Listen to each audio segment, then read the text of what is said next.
Pascal Gana. Oui, Monsieur le Président, mes chers collègues, nous approuvons donc, nous l'avons dit en commission, votre volonté de recouvrement des fonds européens, puisque ce sont le fruit du travail des Français. 23 milliards d'euros sont versés à la communauté européenne et la France n'en perçoit que 17 milliards. Donc le manque à gagner nous appartient et il est légitime que nous cherchions à en recouvrer la propriété pleine et entière et l'usage. Le problème de l'Europe, c'est que chaque fois qu'elle donne 1 euro, elle impose également des politiques et des règles de fonctionnement qui ne sont pas fixées démocratiquement, qui sont fixées par une technocratie hors démocratie. Et par conséquent, chaque fois que nous percevons 1 euro, en réalité, nous nous éloignons de ce qu'on appelle classiquement en philosophie politique la souveraineté, qui est la base même de la démocratie. Madame Galerno m'amuse beaucoup. Elle a parlé de la manière de servir l'Europe, mais moi je lui dis simplement que c'est tout simplement sa structure de fonctionnement qui pêche. Il faut cesser en permanence d'avoir des incantations morales. L'Europe est un sujet d'incantation morale. Nous avons des espèces d'impératifs catégoriques, comme s'il y avait une morale kantienne européenne. Tout ça est aberrant.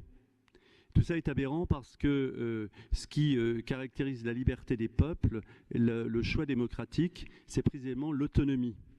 Or, l'Europe supprime toute autonomie.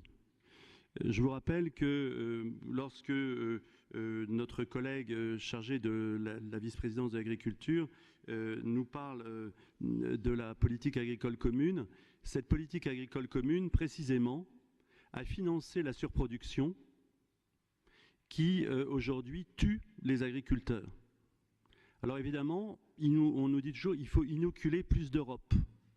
Mais moi, je pense que ça n'est pas en inoculant plus de virus que l'on guérit la maladie. Personnellement, j'aurais voulu une Europe, et c'est la position du Front National, qui ne consiste pas à prélever des fonds pour les redistribuer, mais à créer des coopérations, et pourquoi pas entre régions, effectivement, mais sur des choix libres. Or, aujourd'hui, ces choix ne sont pas libres. Ces choix ne sont pas libres. On le voit bien sur tous les sujets.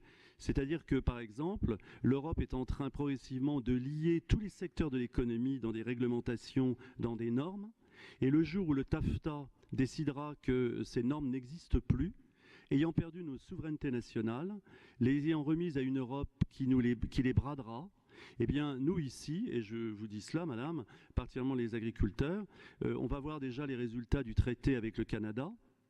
Eh bien, vous verrez que les résultats sont désastreux et qu'ils n'auront plus les moyens d'action, tout simplement. Voilà, donc autant nous sommes en accord plein et entier pour essayer de récupérer nos fonds. Je dois dire que c'est un travail que je qualifierais presque d'huissier. C'est du recouvrement de créances.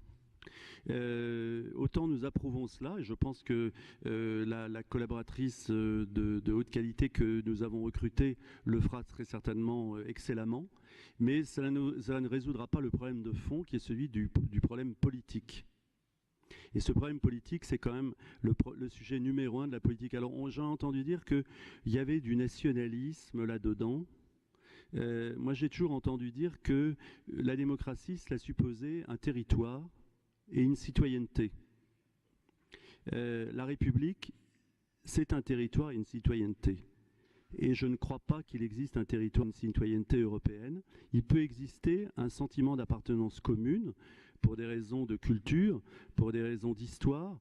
Il est nécessaire effectivement de ne pas retourner à des guerres fratricides entre Européens, je suis tout à fait d'accord, mais on peut tout à fait définir la souveraineté et la coopération sans tomber dans, j'allais dire, l'impérialisme nationaliste tel que les nations européennes l'ont connu en 1970, en 1870, en 1914-18, etc., etc.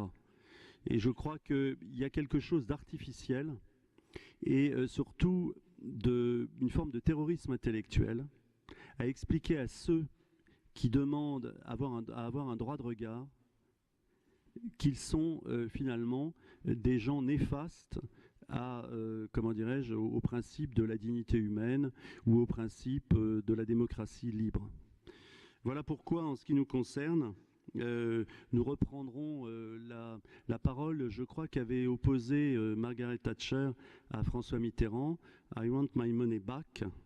Elle estimait, elle, qu'elle contribuait plus qu'elle ne recevait, et elle avait refusé lors d'un sommet européen de céder sur ce point. Et elle avait énormément agacé François Mitterrand, mais finalement François Mitterrand avait cédé. Et je pense que Madame Thatcher avait rempli son devoir de femme d'État anglaise. Et on ne peut pas dire que les Anglais aient changé d'avis. L'Europe ne les a pas fait changer d'avis. Et c'est pour ça que cette incantation à dire qu'il y aura un égoïsme national, un nationalisme à vouloir autre chose que cette Europe-là, moi je le récuse, nous le récusons. Nous pensons qu'il peut y avoir des coopérations. Et d'ailleurs, les meilleures coopérations, celles qui fonctionnent sans crise, ce sont celles qui fonctionnent hors Commission européenne. C'est Airbus et Arianespace. Voilà. Airbus et Arianespace fonctionnent sans la Commission européenne. Et on peut dire que, d'une certaine façon, cela met en synergie 12 ou 13 nations qui ont réussi à concurrencer sur des sujets extrêmement techniques, extrêmement difficiles, les États-Unis, ou la Chine, ou la Russie, enfin les grandes nations du monde. Alors, la démonstration sur les politiques agricoles communes, moi je l'attends toujours. Ce que je vois, moi, qui est une partie de moi j'ai un cousin agriculteur, président d'une FNSEA départementale. Ce qu'il m'explique, c'est qu'il a vu disparaître 60% des exploitations agricoles dans son département. Voilà le résultat de PAC. Alors vous nous dites maintenant qu'il nous faut plus de PAC. Eh bien, imaginez ce qu'il en sera dans 20 ou 30 ans. Je pense que les 30% d'agriculteurs qui restent ne seront plus que 15% si ils sont encore propriétaires de leurs terres. Voilà pourquoi, si nous approuvons le principe, nous ne voterons pas ce rapport, nous ne voterons pas contre, nous nous abstiendrons pour bien montrer que nous comprenons la volonté de récupérer ces fonds. Donc c'est un compromis, j'allais dire, médian. Mais en aucun cas nous ne pouvons approuver cela, tant qu'il ne nous sera pas fait la preuve que face à cette technocratie, il n'y a que comme seule solution que l'opposition sans compromis.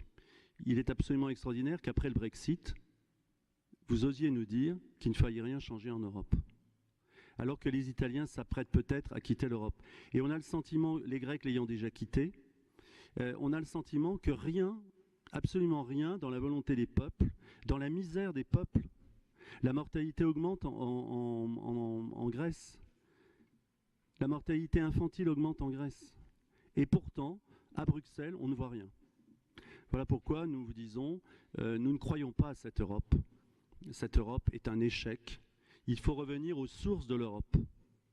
Et les sources de l'Europe, eh bien, vous en éloignez chaque jour. Et d'ailleurs, d'une certaine façon, pour vaincre l'échec, eh bien, vous vous apprêtez à vous vendre à la puissance américaine avec le TAFTA. Et ainsi, la boucle sera bouclée. Je vous remercie.